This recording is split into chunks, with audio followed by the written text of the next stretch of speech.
Mutual fund series లో day 6 మీ mutual fund name పక్కన ఒక ఇంపార్టెంట్ వర్డ్ ఉండాలి.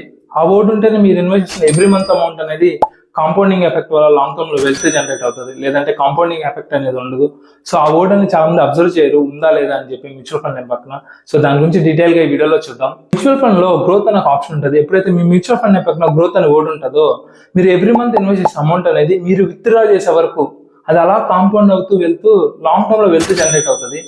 అలా కాకుండా మీ మ్యూచువల్ ఫండ్ నేమ్ పక్కన డివిడెంట్ కానీ డివిడెంట్ ఈల్డ్ కానీ IDCW ఉన్న వల్ల ఏమవుతుందంటే, మీరు ఇన్వెస్ట్ చేసిన అమౌంట్ దాని మీద వచ్చిన ప్రాఫిట్ అనేది మీ బ్యాంక్ అకౌంట్లో వేస్తారు రెగ్యులర్ ఇంటర్వెల్స్ టైంలో. సో అక్కడ మీ ప్రిన్సిపల్ అమౌంట్ అనేది అలాగే ఉంటుంది. లాంగ్ టర్మ్ లో హ్యూజ్ వెల్త్ అనేది జనరేట్ కాదు. So me day 5 and day 6 conclusion ఏంటంటే, మీ మ్యూచువల్ ఫండ్ నేమ్ అనుకోండి, దాని పక్కన డైరెక్ట్ అండ్ గ్రోత్ ఈ 2 వర్డ్స్ ఉండాలి. ఎవరైతే లాంగ్ టర్మ్ లో మేము వెల్త్ జనరేట్ చేయాలనుకుంటామో. అండ్ మీరు ఒకసారి చెక్ చేసుకోండి మీ మ్యూచువల్ ఫండ్ పక్కన ఈ 2 వర్డ్స్ ఉన్నాయా లేదా అని. అండ్ మీ ఫ్రెండ్స్కి కూడా ఈ ఇన్ఫర్మేషన్ షేర్ చేయండి.